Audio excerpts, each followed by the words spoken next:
All right, all right. Welcome, John, to the Cryptocosm. It is awesome at the Cryptocosm, and I'm so glad to have a fellow Texan here. So I feel right at Thanks home. for having me. Welcome back. Digital, welcome back. Digital, yeah. Amen to that, man. I just wanted to share with the audience who was listening in how I found out about you is I just happened to find your profile in this thing called Kitcaster. All I saw is your name.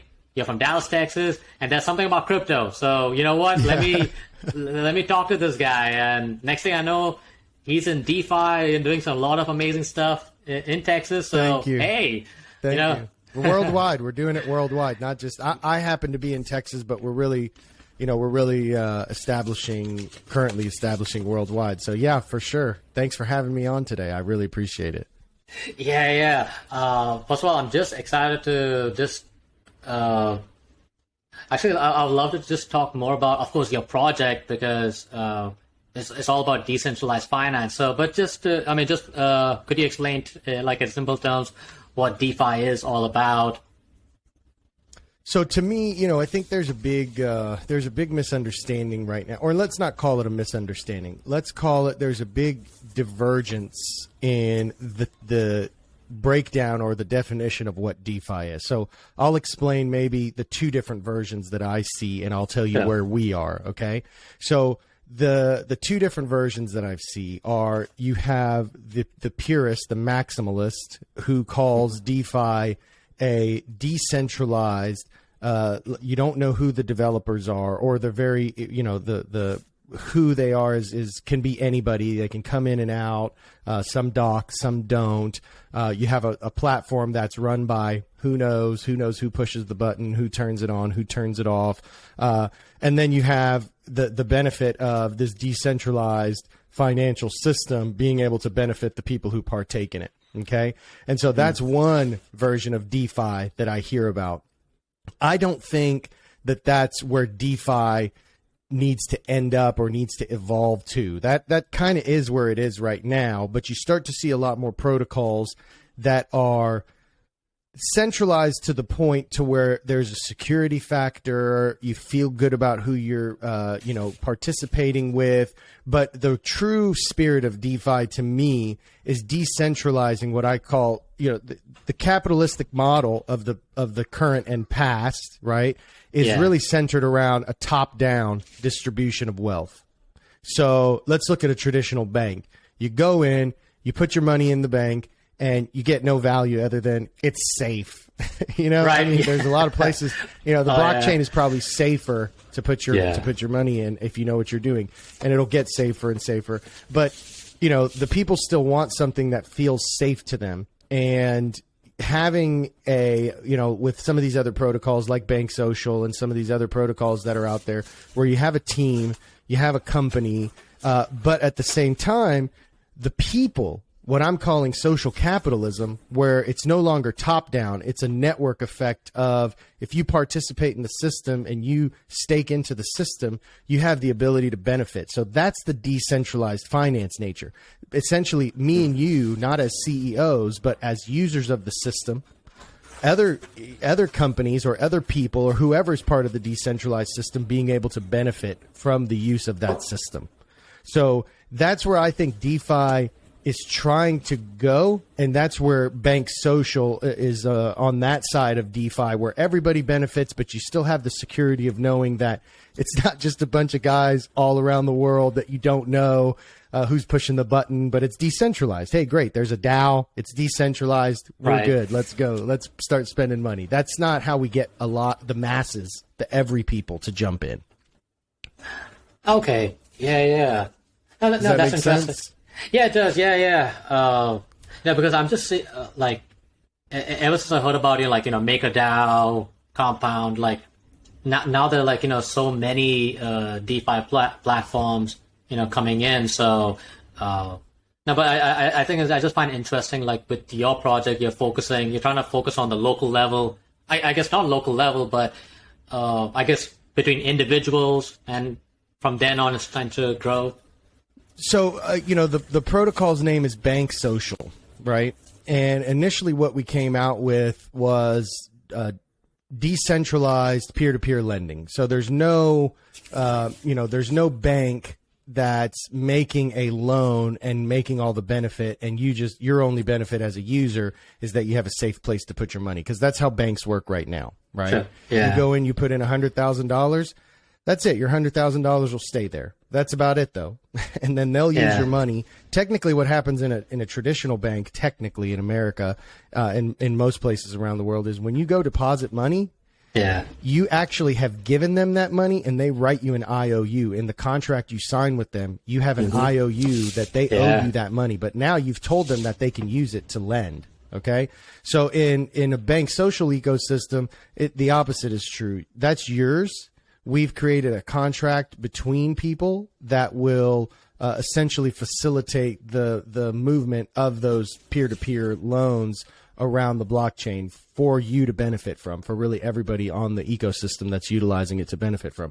But that's not where it stops. So that's just the piece that we introduced out the gate because it was the most unique piece, asset-backed lending. So nobody's really doing on a mass scale asset-backed lending, mortgages, auto loans, business loans, things like that. The name, though, BankSocial, really implies a much broader ecosystem than just loans, right? It really implies a future banking system where the people who participate are the ones who benefit, both from being able to, I think that one of the things I hear a lot of people say is it's very hard to be a world traveler in today's financial world. You have to basically prep before you go anywhere or do anything or spend money somewhere.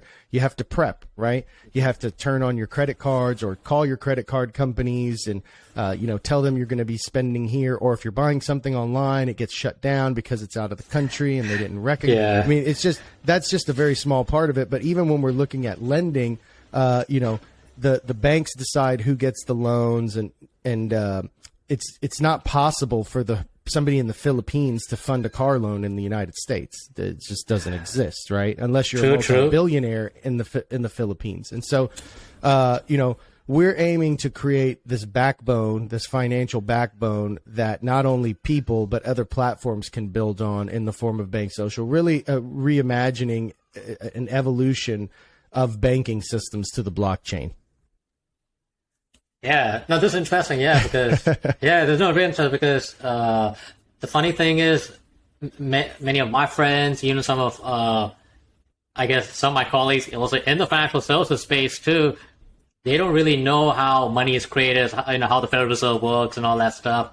They don't really get the once the money enters the banking system, is really an IOU kind of deal. So. Well, it almost turns out to be, in the U.S. banking system, for example, you have the ability to do 10-to-1 or 100-to-1 fractional reserve banking on a dollar.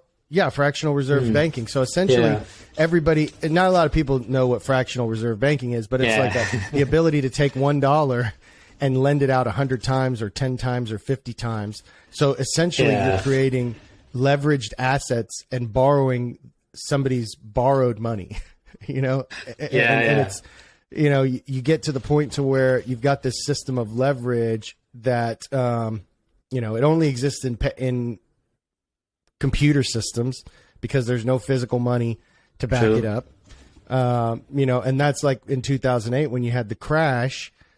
These are the types of systems and financial models that kept that system from being able to be sustained, right? Crashing down on itself, the over leveraged nature of it.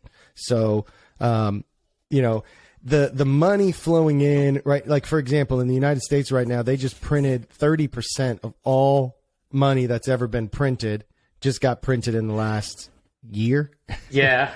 Glad you said that because I'm not the only one who's saying it. There are many other people who are saying the same thing, I'm not gonna go as far as to say it's good or bad. I'm not gonna claim to in the traditional financial model to say that it's good or bad. But I will say that it's something that we should be focused on because at the end of the day, it's unprecedented.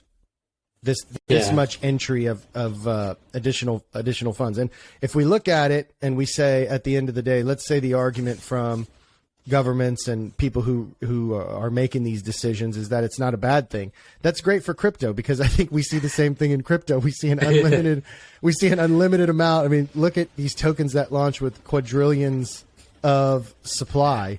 And so you're really looking at a similar concept there and I think the cool thing about it, and we're really, with crypto, we're exploring an uncharted territory, because, in traditional financial tools, you don't really have like functions of burn, right? You don't really have the concept of, you do have the concept of, like 10 decimal places. I mean, look at some of the currencies of Africa, where they get devalued to the point to where, it takes 10 billion Zimbabwean dollars to get $1, right? And, but some of these concepts that the blockchain offers, I think create this, what I'm calling social capitalistic economic system, where the people, it's no longer the governments that pick the winners and losers. It's the people that pick the winners and losers based off the best protocols, And that's the real interesting shift here, is that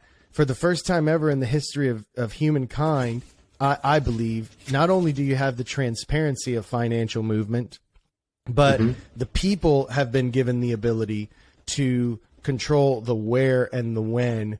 And then on top of that, I mean, look at me and you right now. You're in Dubai. I'm in the United States, and we're talking about crypto. We would not have been probably talking about this had this not been today's day and age with crypto. And the interesting thing here, like, let me give an example of Afghanistan. Afghanistan right now, if you were in Afghanistan and you had crypto, you were safe. You're safe right now. You can pay your way out. Have you heard about these stories? Yeah, I did. And just an interesting side note about Afghanistan. In terms of crypto adoption, I think Afghanistan's in the top 20 right now, which blew my mind. Which blew my mind. I'm like, wait, what? Like, so but please go ahead. Not calling anybody out, but the people there just took all the money. The powers that be just took all the money and left. And so, what the future looks like for me is when we create these decentralized socio-capitalistic models of, community involvement, social involvement.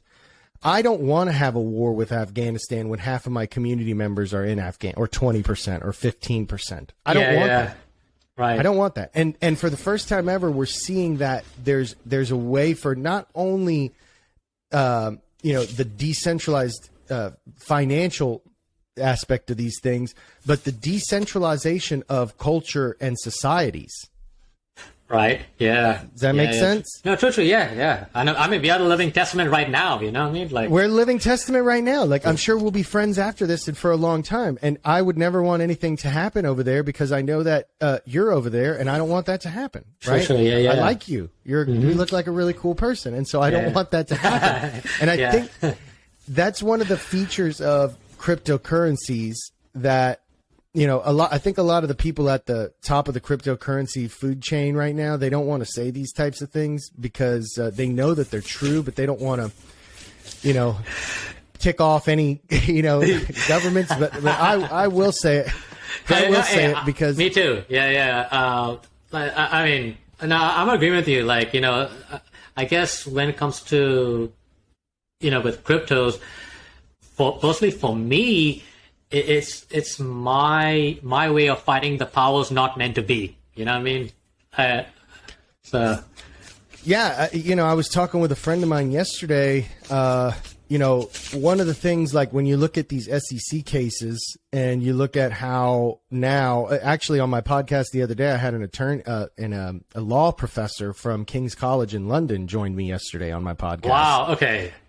Is pretty cool. And we talked about, the legal side of things. And one of the things that I came out of that with was the SEC right now, right or wrong. I'm not saying they're right. I'm not saying they're wrong. I'm just going to point out some facts. They're fighting with Ripple. And if you look at when the SEC started, why it started, what their purpose was, before that, you had these behemoths like Chase, JP Morgan, Wells Fargo. You have these financial institutions that were doing the exact same thing that these cryptocurrency institutions are doing now, but they did it before the SEC was there. So they had the ability to win at all costs, right? At all costs. Do what they did. And then when they got in power, then they said, you know what, we're gonna control this model now, and we're gonna put things in place to where we can pick. And oh, by the way, if a company comes up and we like it, we get first dibs on buying it, right? Because that's how that works. Yeah. The laws are made right now to give the people with money the ability to make more money, and that to me is what DeFi breaks down. DeFi breaks that component down. It doesn't just decentralize like who's building. I think that's dangerous. I think to decentralize the who's managing and building, it becomes dangerous. And you see that in the form of scams right now. I mean, you've seen scams, right? All over the place. Yeah. No, and speaking of scams, I mean, especially Dubai sometimes comes in the limelight. I mean, you see a lot of scams like, New York, maybe in LA, all these so-called DeFi projects, but unfortunately, Dubai gets a bad rap because a lot of these guys, they come to Dubai, they showcase the high life, hey, this is what I'm doing in crypto or forex, that kind of deal. So, and especially Dubai gets a lot of bad attention, but there are a lot of good stuff going on. But yeah, I guess also Dubai is such a unique place. It's between central. Yeah, central, right? Like you got Southeast Asia. Then south you got Africa, then on the left west you got Europe. So there's a lot happening in Dubai. Money. There's a lot of money. There is. That's important. Yeah, of course. Yeah. I mean, if you see all these tall buildings, all these real estates rising out from the deserts, ocean. Of the ocean, what about the ones rising out of the ocean? Yeah. Yeah. Oh man, there's a lot of real estate projects that are happening still. I mean, there are some canceled out, but there's some. There are a lot of projects happening, but still. But that's the thing about. I guess a lot of people know about all these scams and stuff. So, I think when it comes to change the narrative when it comes to crypto or some of the DeFi projects, there needs to be a lot of education, And that's one of the things we're doing is at BankSocial, we have an education series, for example. I think to me it's twofold. Okay, I think to keep people safe and to onboard new people in a safe way, it's twofold. The one is education, because the people who are in here need to be educated. The people in the crypto space need to be educated enough to educate new people that come in and to keep themselves safe. Because the more people that get scammed, especially somebody who's like dipping their toe in the water, they haven't really explored it. They're not computer people, but they're like, you know what? I'm going to take the plunge because I want to see if I can change the financial world and change my life with crypto. Get in early. Now the people can be what the Chases and all these centralized authorities were, 100 years ago. The people have the ability to do this and make themselves a family. But, aside from education and educating people, we really have to have a renaissance of applications that bridge a Web 2.0 world to a Web 3.0 world. And what I mean by that is, you can't, to bring on the masses, they can't come in and connect their, wallets to the pancake fork with syrup and, get it poured on their address. And they're going to be like, what the heck just happened? What am I, IHOP? Do I need to go to IHOP to do this? And you're from Texas, so you might know what I know. IHOPs are. Oh, yeah. Of course. Yeah. We do have IHOP here in Dubai, by the way. Oh, okay. Well, we do. Look at that. Except what we don't have is Chipotle Whataburger and Chick-fil-A and, of course, Whataburger. They don't. I know. Oh man, I'm sorry. Pray for them. But actually, it's better that you guys don't have that. That's a whole different. We could go into that. I think it's better that you don't have all these fast foods and things like that. It's just not good food. It's not good food. But we won't go into that. All right. But that's what I think needs to happen. The sexiness of getting in, it feeling natural. It feels like the Web 2.0 world, because we had the same thing happen in the internet in the late 90s, you know, like in the late 90s, if you didn't know how to use bulletin boards and if you didn't know the real underpinnings of how these connected computers and networks worked, all you were doing was going online and chatting, you know, through AOL. Maybe you were sending and receiving email, you know, but it wasn't until after, you know, the crash where all these companies came on and then they all crashed out, and then Amazon came out of it. And then, you know, all these big, massive behemoths that made it sexy to do your daily life stuff on the internet. Then you had the surgence of apps and all those kinds of things. We're right at the crash right now. You know, we're coming out of the crash of what I would, you know, equate to how the crash of the internet happened, but it's happening faster at a more higher adoption rate than the internet happened, because everybody has a phone in their pocket. True. So along with education, we have to make it sexy. We have to make the on-ramp. It has to be easy. And that's what BankSocial is focused on. My background is in, you know, I have a tech background, and my background is in building retail, you know, from the ground up, retail financial platforms, whether that's payment gateways, whether that's omnichannel retail systems from point of sale to websites to warehousing systems, and interconnectivity between them all, seamless interconnectivity, both for the user. So, you know, buy online, pick up, and we were actually the pioneers of those types of technologies about 12, 13 years ago. And so, you know, we, having built those systems, I understand and I see the need more so than anything in the crypto space. Like, everybody's begging for that. In our chat, in our BankSocial chat all day, we get people saying, man, I've got somebody who's ready to get some BankSocial, but they just have to take 6 steps and they don't want to do it. What can they do? So, you know, we're building, for example, a payment gateway. We're about to release a wallet. We're about to do this interconnectivity that makes these processes intuitive. They have to be so simple and intuitive. That's the two features of crypto that will take this thing to the next level. We'll survive the chasm. We're climbing out of all these people right now are trying to climb out of this canyon, right? Yeah. And it's us. It's the evangelists. We love it. I don't care if I've got to go to PancakeSwap and then connect my wallet to something else and bridge. I don't care. I'll do it in 10 seconds, you know? Sure. Yeah. But we have to get rid of that. That has to go away in crypto. Unfortunately, I mean, I think it's good because, you know, at the end of the day, we want as many people in crypto as fast as possible and as safe as possible as we can do it. Yeah. No, I definitely agree with you. And I think the one thing that comes to my mind is the user experience. Because earlier I was just teaching my friends, you know, first of all, how to buy a Bitcoin or buy, you know, using either using a credit card or something. So, because I do remember, like long time ago, I did learn about Bitcoin and stuff, but earlier I didn't understand cryptography or, you know, the Austrian economics behind it and all that stuff, that kind of deal. But now you got all, like, you know, Bitcoin.com wallet. It's so friendly, so easy to look at. It's, it's like any other application, you know. So something familiar. Using it is not so easy yet. Using it, right? Yeah, true. I mean, the buying it is easy, but in terms of it's like when it comes to BTC, like in terms of, you know, on the retail level, like, you know, to buy something or whatever, I don't know, it's not that friendly. So it's scary almost. People get scared. Yeah, is what I see. I'm glad you said that. I think a lot of, I guess the newer folks, you know, they will definitely agree with you, because for them it's kind of overwhelming. Like exactly.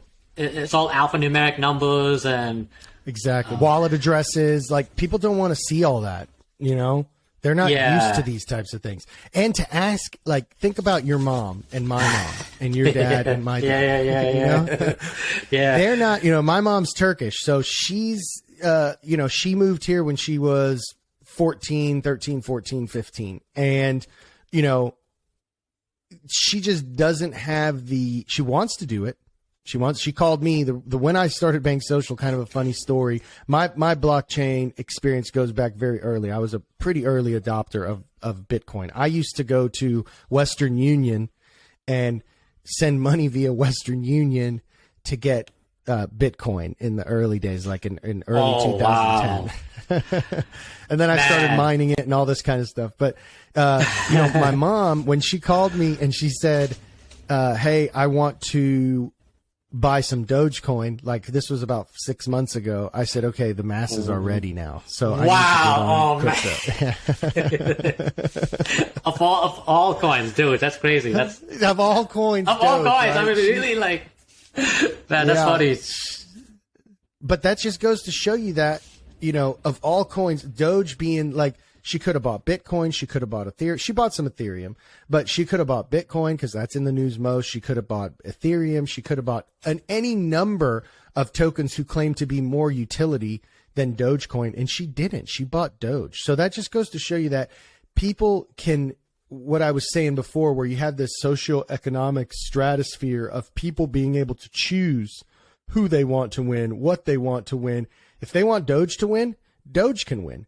It's not just a handful of companies that a government entity has decided are the best, and I mean, frankly, while the government does, I think the government should not be out of the systems. Okay. I'm not advocating for no regulatory frameworks at all. I think they're super critical, and I think they're super important. Okay, for many reasons. I think we should pay taxes. I think we should every part of the ecosystem that exists currently. But I do think there is a need to reevaluate the way governments look at this, evolution to a system that's more equitable for the people who are running these systems anyway. I mean, when a company is started, if it doesn't have users, forget about it. Doesn't matter. You can have the best idea in the world, and if you don't have users, so the users and the people should not just be paid in great product, right? Because that's the economy now. Is you're a user, you give value, and the company gives you back a great product. That's good. Okay. I'm not saying that that's not a good model, but there are some industries that have become antiquated to the point, especially when we talk about the underpinnings of the financial systems. Yeah. They're antiquated to the point. I'm not talking about an iPhone that it takes years of research and development and millions and millions and millions of dollars, and you pay for it and you get a great product back. Although I do think that in the future, even these types of systems will have some type of, loyalty return on your investment, right? But when you look at the traditional financial models and how antiquated they are, the top-down structure of, to me, the reason I never go into a Chase Bank personally, and when I do, let me not say never. The only time I go in, I don't go in because I need money.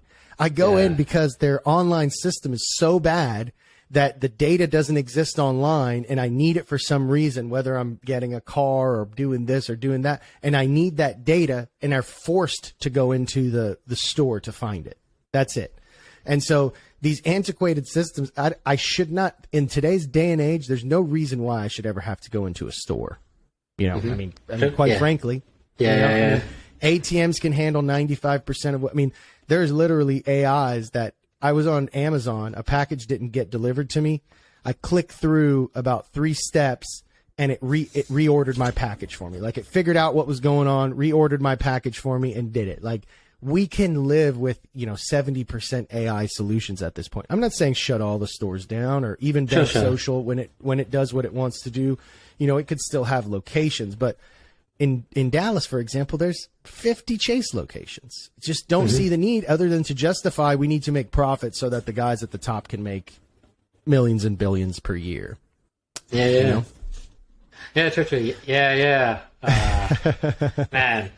no, because they're gonna hate me. Oh yeah, no, because I also had. I used to have a Wells Fargo account. Then I had a Centennial, which is more like a regional bank kind of deal.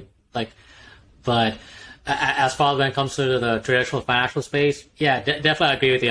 It in many ways it is sort of, it is a legacy, sort of a legacy institution. It's in many ways they're sort of slow to adapt or whatever. that kind of deal? Well, think about this, okay? Think about this. They're not slow to adapt there are some reasons that make sense to be slow to adapt. Like, you wouldn't have want to been the first company using 128-bit encryption, or 64-bit encryption or something like that back in the day as a bank, right? You might want to wait and adopt that technology after it's been, fleshed out a little bit. But one thing that I believe in, if you've ever read the book Good to Great, okay? In the book Good to Great, there's a very powerful message in that what the book is about. Just to give a quick preface of the book is about taking companies that are competitors and then looking at the metrics of what took one from good to great and what made the other one just kind of stale out and die. Okay. Gotcha. And one of the concepts that it comes back to is that the technology itself is hardly ever a difference maker, because somebody else can come up with that technology. So what we're talking about here, blockchain is the technology, but if banks just take their existing financial models of having all these stores and needing all this money and doing business in the same way, and they just take their ledgers and put them on the blockchain, that's a waste of money and integration and time. Don't do that. That's waste. If you're a bank out there and you're trying to move your stuff to the blockchain to say you're on the blockchain, don't waste your time. The evolution that needs to happen is to this decentralized, where the people participate and where the people win. And what that does is that starts taking profits out of the hands of these big companies. And that's why their evolution to these systems, not to blockchain itself, but to this new fundamental model of the people participating in DeFi is almost impossible for them to do. I mean, could you imagine if Chase tried to do this? They would have to shut down 95% because they're going to be redistributing profits back to the people. And so, that's a very difficult thing to do. And in the new world, you could really almost, just to finish the thought, in the new world, you can almost run a company with the equivalency of an impact of Chase, same market cap, same everything, with a couple hundred people. Maximum. Yeah. Yeah. Go ahead. I mean, no, to me, it's it's kind of like a clash between two business models. Sometimes I also kind of see it as a revolution in terms of money, information, evolution. Yeah, okay, it's not a revolution. Yeah. Oh, okay, fair enough. Okay, yeah. No, I can see like three things at the same time: the evolution of money and information and the internet. And I don't know, it's just I'm just fascinated. I was try to, I guess, predict the future, see the future, how things are gonna be. So, do you have some sort of a futuristic view when it comes to DeFi? I try to predict the future, but I also like to make the future. So okay. So, I'm not just putting out a prediction, I'm putting out a vision of how, as Steve Jobs would say, we make a dent in the universe and change something for the better going forward. So what I see is in the very short term, let's call it 3 to 5 years, I see a transformation to systems, again, where the social capitalistic model starts to refine into the space to where people are rewarded for being people and for being humans and for being themselves. And the reward and the staking is going to be something that you can do wherever you feel like you fit best. And I think that because of this type of transformation, we're going to have and maybe this doesn't start until a little bit further along, because governments really need to be, they really need to be shifted away. They need to lose a grasp in a lot of ways on some of these pillars that they're keeping up. But in 10 to 15 years, seeing a place where you have this breakdown of borders to the effect of the world unifying across, not everybody just coming together, but economic groups forming and building power around their financial prowess. Okay, because I mean, the world works on money. Let's look at the Revolutionary War, right? Right. The Revolutionary War. The one thing that the revolutionists in the United States were lacking was money. That was it. Like if they had the money, they would have been able to win the war a lot faster. And so that's what we have. Like at the core of all these things that we have to remember is that's why the scamming, the education, it needs to stop, because the more money that gets scammed out of this system, the weaker and weaker it becomes financially. And that's what we've got to do. So in the next, let's call it 7 to 12 years, I see the evolution to these financially stable and significant and statistically significant groups of or pools of capital that have power to do things on a global scale. I mean, think of the Shiba Army, right? I'm gonna just talk about it like a token right now. Think of the Shiba Army. It's a year old. I mean, Doge is, back in 2013, 2014. Yeah, almost like 7 years ago, right? So yeah, I think more than that, 7, 8 years ago, right? Yeah, and it took it that long. But look at something like the Shiba Inu token, or even something that I started with, 5 months ago, Kishu Inu. It got up to like a $2 billion market cap. The amount of people. Now, it's not going to be a meme token world. These things actually have to start providing utility to keep people around long term. But I'm just looking in terms of how fast capital was able to come into a model, into a group, and how dedicated these 100,000, 200,000. Look at SafeMoon. You're familiar with SafeMoon. Yeah, right? I heard about it. Yeah, definitely, yeah. So SafeMoon has an army of however many are real. Maybe they're not, maybe it's only 20%, 30% real, but even 300,000, 400,000 people, that's a small city. True. Yeah. And they have $2 billion behind them. Like that's a small city. That's a small country financially. Yeah. I mean, they could buy some island in the Caribbean and start their own nation. No, like they a startup could buy nation. many. Yeah, they can buy many islands, 3 or 4 islands with that capital that they actually have in liquidity. Yeah. And so these types of, when you start looking at how interesting these economic groups become from it's hard to be a single voice. Even if you're a multimillionaire, your platform is only so large. But if you have hundreds of thousands of people who each have a small stake, right? And they're getting their reflections and they're getting some increase in value, but now they have a community that they can believe in. And when they want a movement to happen, they not only have the money, but they have the voice. And this is where the revolution is no longer a revolution. It's an evolution, because now you've evolved past the state of having to rely on somebody outside of your group to make change. Yeah. Because I was just thinking like, and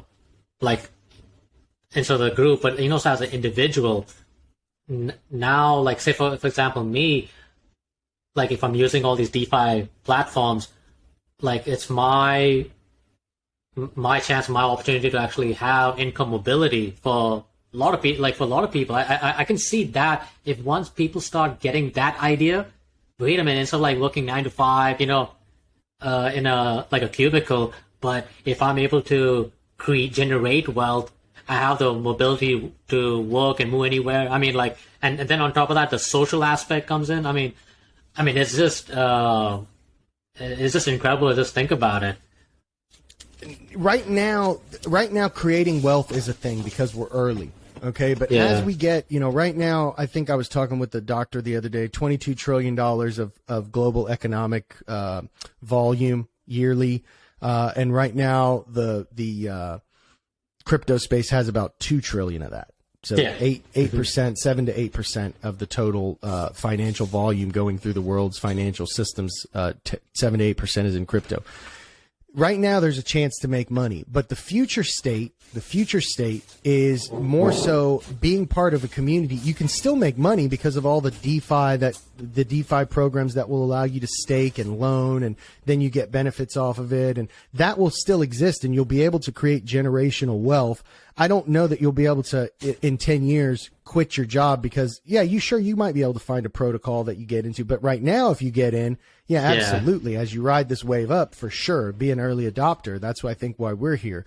But in the future state, in the 3 to 5 year state, or maybe even less, where the benefit comes in is being able to, like if you have crypto, and you're making all this money, or you're getting wealth returned back to you in the form of dividends or payments or whatever that is, the ability to use that seamlessly, both online and offline. So, BankSocial's working on debit cards, BankSocial's working on crypto gateways, BankSocial's working on, these financial underpinnings that other protocols can layer on top of, so that we can be the banking system of the future. Right. Looking at it. Okay. Let's start from scratch. Let's not bring in old heads that just have this concept of the existing financial system. Let's start from scratch with a brand new system that works for the people, a bank for the people. Right. Okay. And that's really what it is. And a bank for the communities that want to truly serve people, not just make the people beholden to them, right? Mm-hmm. So, right, yeah. That's where I see the 3 to 5 year plan for the future of what crypto really does, and it might come faster than that. It might come in the next year and a half. We'll see. We'll see what governments do. Governments have the ability to slow this down, not stop it, but and that was one of the things I was talking about with Dr. Schillig the other day was crypto. While it's not too big to fail, it's still not big enough for governments to not slow it down. So, right. like when I started in 2010, if the governments would have came out and, really done a heavy hand on the dark web and shut it down, then we probably would have been not talking about Bitcoin right now, quite frankly. Crypto right now. And thank goodness that didn't happen, though. It didn't. Yeah. They just basically kind of laughed about it and was like, it's just kind of like a joke. They shut down the places they needed to shut down that were like trading people, and I mean, I'm not down for any of that kind of shit. No, sure. Yeah, I get that. Yeah. But because they didn't, crypto got to the point to where now I think if they start, it's going to be playing whack-a-mole. Shut this down, something else pops up over here. Especially since that's why I love open source code. It's beautiful. It's going to exist. There's no way, you can't convince me that there's a way without shutting off significant portions of the internet and taking down master nodes all over the world, that shutting down decentralized finance with open source code is possible. That it would have to be a major effort from governments to the point to where people are going to be like, you just shut down the internet. So I don't that's think totally that's going to answer. happen. But because I remember a couple of months ago when I attended that this blockchain conference, and they talked about the only way they could shut down, cryptocurrencies is shut down the internet. But if they do that, that is an economic suicide for everyone. It's like a what do you call measure of last resort. I don't know, but that's no one's going to do that. They're they just have to. I guess the regulators will have to learn how to cooperate or accept the new normal or something, or adapt. So, but yeah, I don't. Yeah, I think it's next to impossible to shut down everything, because now slowly, there'll be more guys like you who are coming up with their own solutions. They're coming up with their own how do you say, DAOs or whatever that could actually solve a lot of the problems in the marketplace and create more value. So yeah, exactly. And the other thing that I'm really encouraged by is that there are many countries that have wholeheartedly taken in crypto as a economic evolution, and they want to be on the forefront of it. And I'm not talking about small places. I'm talking about behemoths in the financial industry, like Switzerland, like Singapore. I mean, these are not insignificant places. Switzerland has been a financial hub for that. I mean, it's literally the size of, DFW. And more money flows through there than probably any other country in the entire world. Same with Singapore. I mean, Singapore is a very small area. So the fact that there are these powerhouse financial areas that have not only just regulated, but have embraced it as the picture of what the future needs to be is extremely encouraging to me. That's why I'm bullish, not on making tons of money here. That's not something that I really focus on. But for the first time again, the Ponzi scheme, I talked about this on a podcast a couple weeks ago. The Ponzi scheme doesn't exist in crypto. And the reason why it doesn't exist in crypto, it doesn't exist in a visible blockchain. It might in some blockchains, but on Ethereum, if you're transacting on the blockchain and you can see where every dollar that you're putting into the system is going, is there a developer taking it out? Is somebody else selling it? Are they taking your tokens and giving them to somebody else? I mean, that's not a Ponzi scheme. A Ponzi scheme is when you give a guy $50 and you're like, where the fuck did that money go? I have no idea. Right. And then he gives you 25 back tomorrow. And you're like, where did that come from? I have no idea.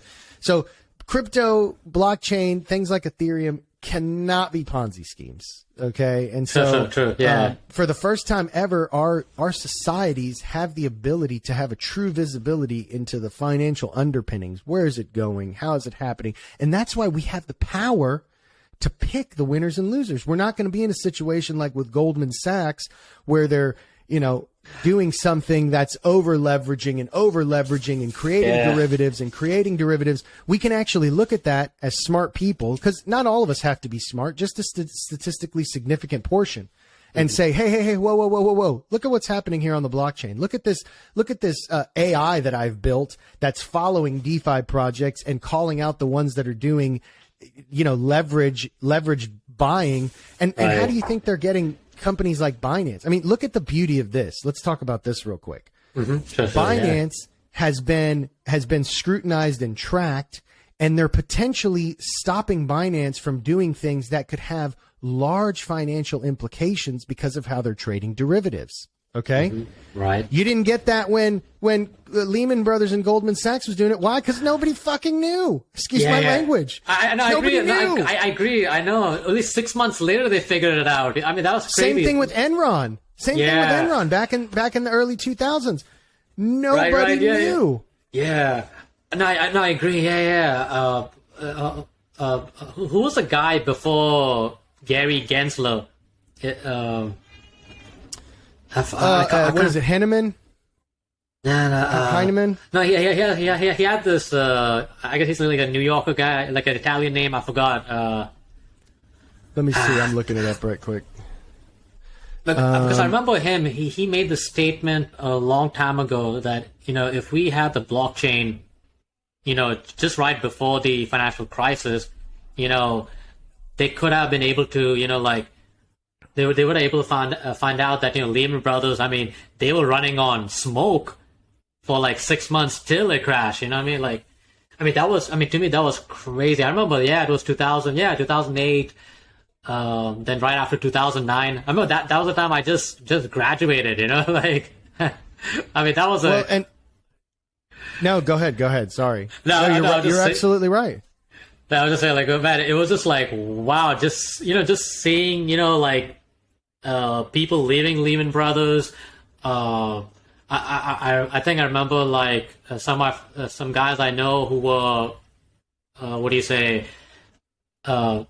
I guess they had like entry level positions at like Lehman Brothers or some other these insurance institutions and all that stuff. Like, man, it was a rough awakening. And I remember, some of the people like in West Texas, a lot of people are working for like that Tyson Group, the meatpacking plant. I mean, we have because a lot of Hispanics. I remember like many of these people had their retirement funds. It was like 401. It was 401k, then it became 1k. Yeah, and then they had to leave. That's great. Yeah, no, but it was crazy. Like, it was painful to watch because, like, these guys, like, they left, then they joined, then, Walmart was able to bring them in, but they had to start all over again after 25 years. And the excuse was nobody knew. That's the excuse. We didn't know. Yeah. We had guys. See it. Yeah. I remember, like, Dr. Ron Paul, he was talking about it. I remember like, Michael Burry later on, like, after his quarrel with, with the Prophecy. FDA. Yeah. Oh, God. Oh, then you got Robert Kiyosaki and all. Like, there were many of these folks who did talk about it, but then obviously there's so many other people, they just didn't want to deal with it because that time they were making money, like out of all these subprime loans and stuff. So Yeah. and what's that other stuff? This collateralized debt obligations, CDOs or whatever. Yeah. Debt swaps and collateralized debt swaps. And I mean, that's what I'm saying. So there's nothing wrong with trying new techniques. Okay. Right. The wrong thing is not giving the people who are financing, because it's us, it's people. Yeah. Okay. They're not just getting that money out of thin air and just, using it for whatever they want. It's coming from people at the end of the day, right? Whether that's through government subsidies, I'm getting taxed for that. You're getting taxed for that. Okay? So we're financing that, or we're putting money in via our 401k, or, we're divesting that 401k into 20 different, subgroups or whatever that is. I want to be able to see it, or have somebody that I trust and follow be able to see it and advise me on, hey, look, there's something going on here. It may or may not be illegal, but at least we can see it, follow this money, and look at where it's going. Right now, we can't see any of that. And that's the core of when I talk about why we need to make this evolution. That's the core reason, is for the people to be able to make the best decision possible. And I'm not talking about for, the DAO to run every company. That's not what I'm saying here. I'm not a proponent of, pure DeFi and, every single person has a vote on every single idea that ever could come up, and they're running the company. That's not a recipe for disaster, in my opinion. I don't. It's not I don't think you want to do that. It's not a good. Not for every protocol. It might be for some, but not for every protocol. I mean, you definitely want, people who are focused on making these decisions all day, making them. But at the same time, the people staking value into those systems, they need to have the visibility into what's going on if they want to pull their money out or de-stake, right? Oh, right. Because right now, I mean, think of the bad side of this. What about when a corporate takeover happens and you have somebody coming in from the outside who just wants to FUD and just wants to buy it as cheap as possible? So they get a couple news articles written, they, turn some things upside down, and then they go in and they do a leveraged buyout for, pennies on the dollar because of nobody knew what was going on. They just thought this company was a bad company and they couldn't look at the financials, the fundamentals, and they just got rid of it. That won't exist on the blockchain. You'll have people that are dedicated to saying, what this guy's saying is bullshit. Look at how much inflow they have. Look at how much outflow they have. Look at how much revenue they're building over here. Look at the kind of products they're getting out into the world. And for the first time, people will be able to make a decision on saying, that's bullshit. Go buy it on the open market. You want to get into this company like us, Win Lambo? Come buy some, some tokens, That's my favorite one, Win Lambo. But yeah. Oh, man. But yeah. No, but I tell you what, like, I'm just excited to learn a lot about DeFi. Like, I'm seeing a lot of people who are experimenting new ideas when it comes to DeFi and stuff, and I'm just looking forward to it. And also, but I'm also so glad that you're putting a lot of interesting stuff, like with BankSocial, and also I guess you also have your like a BLOCKSCORE system kind of deal. Like if you could, we've got a lot of different techniques. Yeah, I mean the things that we put out there were really the things that that we're doing that are different from everybody. So the BLOCKSCORE, think about that like a sovereign.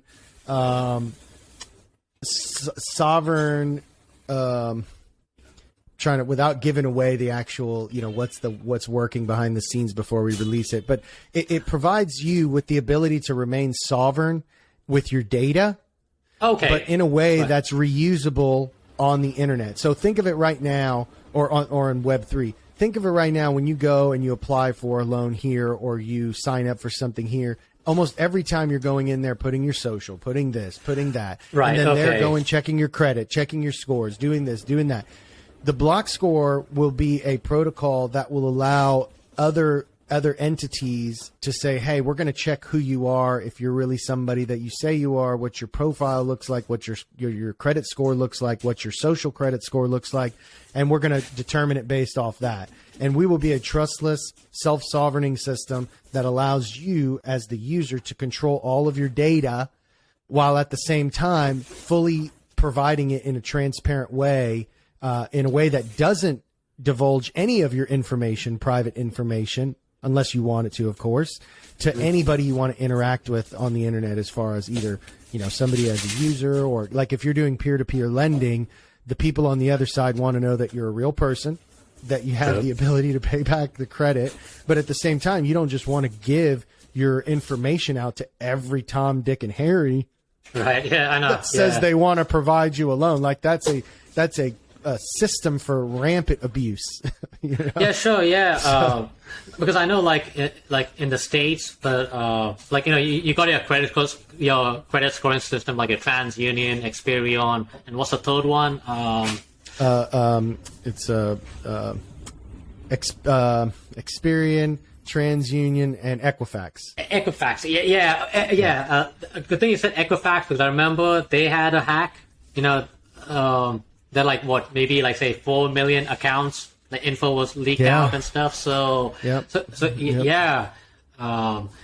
I mean, and that is like really sensitive information, So see, and that's the other thing, is that when you have systems like Equifax, okay, let's just look at Equifax, okay. I've dealt with their APIs and their data systems. They expose your data, and then they put the reliance on who's ever taking your data to keep it secure. And so because because it's exposed to the outside, it's at risk. Versus if you could take somebody's data one time in the single transmission and lock it completely behind scenes and just provide a tokenization to that data, that data never has to leave the secure confines. I mean, literally one of the only ways it could get hacked would be for somebody to have keys to that room, get in there, open it up, and take it out by hand. And as you squeeze down the doors, everything is hackable. Okay. So you can't say it will never be hacked, because there could be bad actors, like the Poly network hack that happened a few weeks back. You're aware of this, the $600 million. Right. Yeah. That's looking more and more to me like it was possibly somebody who, left the keys out to a hot wallet, and somebody saw those keys and they got access to it. Right. Not necessarily a brute force hack of a network and something, like, oh shit, they left the door open. They did technically, but it was a door that should have been closed. Yeah. Right. But, so the ability for us in the new world to tokenize and to provide sovereignty to your data in a manner that has never existed before is what I'm really excited about in this space. So BLOCKSCORE is one of those technologies.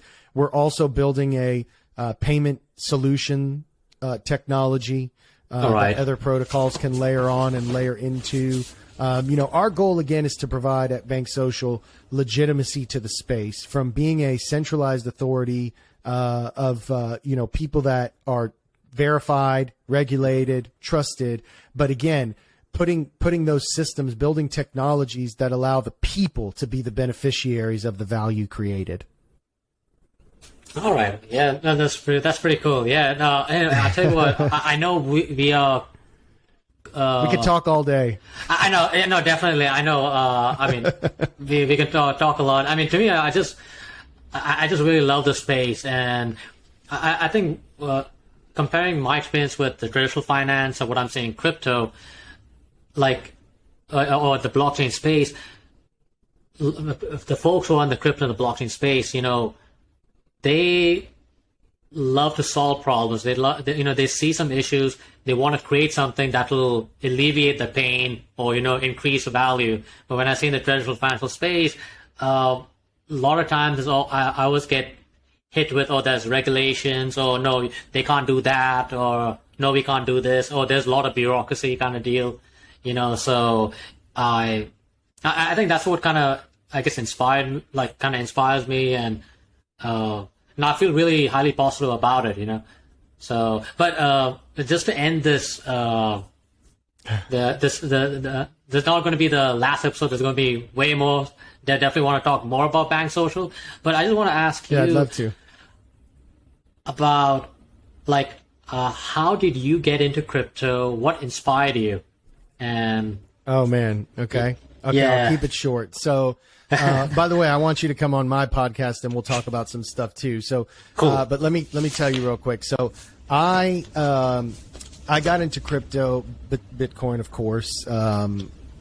Here's an interesting fact that before we start this, blockchain wasn't invented in 2009. By the way, blockchain was invented in 1991 for the purpose of providing immutability to documents, PDFs specifically. So, blockchain is something that I'd seen before and looked at as far as, again, a secure way, a trustless way to protect data and keep data immutable. So when Bitcoin came out in 2009, of course, I wasn't there right when it came out, but I was leading a team of developers in a company that I was working at. And one of the developers, we went to lunch one day, and this was probably late 2009, early 2010. And he came to me and he said, hey, you should check out this, because, I'm like a real, techno geek, right? And he goes, you should check out this it's going to be the future of money. And I said, okay, I'll check it out. And I went and I said, oh man, this is really cool, right? I immediately understood the technology. I immediately understood kind of the future use cases. My biggest concern was that, and this wasn't the concern at the beginning. So what I did was, like I told you, I started going to Western Union to get Bitcoin, to accumulate Bitcoin. And then I started playing with mining. So what I would do is, Google used to give, now you can get free instances, but the free instances, they're not powerful enough to mine Bitcoin. But back in the day, you could spin up free instances through their APIs, and you could mine Bitcoins on the fly, right? And like this was the very, very beginning of cloud, when cloud was just starting to come online. And so they were trying to get people to jump on board of cloud. And, probably in 2012, 11, 13, I started doing that and playing around with that, mining. But I was also somebody who became very skeptical around that time because of what was happening with the dark web. And, I just played around with all the Bitcoins that I was mining. I didn't have hundreds of thousands of Bitcoins, but, I definitely had close to 1,000 Bitcoin at one point. But again, I just kind of, played around with them and spent them all. I still had, a couple left over, but I lost a couple wallets that had a few in them, just because I was playing around. I was just playing around. And then I got out of it, and I tried to get so many of my friends into it early on. It's just like people are doing right now. You tell everybody about it. And they were all like, you don't know what you're talking about. This is not the future of money. And I kind of got pessimistic on it until Ethereum came out in 2015, 2016, and it kind of reconfirmed my belief in that this is the new way that money was going to work, because with the programmatic way to create adherence to specific performance, right? So, being programmatically able to say, hey, if I do this, you got to do this, is I said, that's a game changer. And so I started to learn Solidity. I started to write Solidity contracts. They were very simplistic back in the day. You couldn't do a lot with them. They've gotten a lot better since then. But, I stayed around and watched it. And then 2017, 2018 came around, and I watched the crash. And I said, man, it's not the right time right now, because there's so many scams. There's so many people who just want to make a quick buck. And it's still the same people. You're in an echo chamber screaming out. Right. My mom is not interested in this. It's too difficult. Yeah. And then I've always kind of just, hung out, watched what was going on, kept track of it, kept track of the technology. I was mostly interested in the technology. And then at the beginning, really at the end of last year, I've got a friend who runs a group called Nifty Culture. Okay. And they've focused on NFTs, and he's one of the friends who did listen to me early on, and he made some money in Bitcoin, and now he's making a lot of money in NFTs. And I didn't listen to him in NFTs. Like I said, these are just JPEGs. These are stupid. I'm going to be the first one to admit it. But I quickly changed my tune. Once I looked at how these non-fungible tokens were created and what their future could be. And so, started talking with him about, what he saw the future was going to be, what I saw the future was going to be. And then around the beginning of this year, I said, okay, it looks like this is an entry point for a evolutionary technology to come in. A lot of the technologies right now are run by people without a lot of background and history in technology and spaces and running businesses. Not that that's bad. It happens all the time, but it can only happen with a certain amount of people. You need some people who can bring other, practice concepts into the space. So, I said, what is missing? Just meditated on it for probably about 2 months. And like literally when my mom called me and said, I'm about to buy my Dogecoin, should I buy Dogecoin? Within 2 days, 3 days of that, I had the idea for BankSocial. And so started working on it for about 2 months, the behind the scenes of what it's going to be, how it would function, what the core ecosystem would look like, launched the token, and, here we are. Wow. Man, that's amazing. That is really cool. Man, how you got into it. Man, that's amazing. But one moment can change your life. Listening to one thing can change your life. Yeah. Oh man.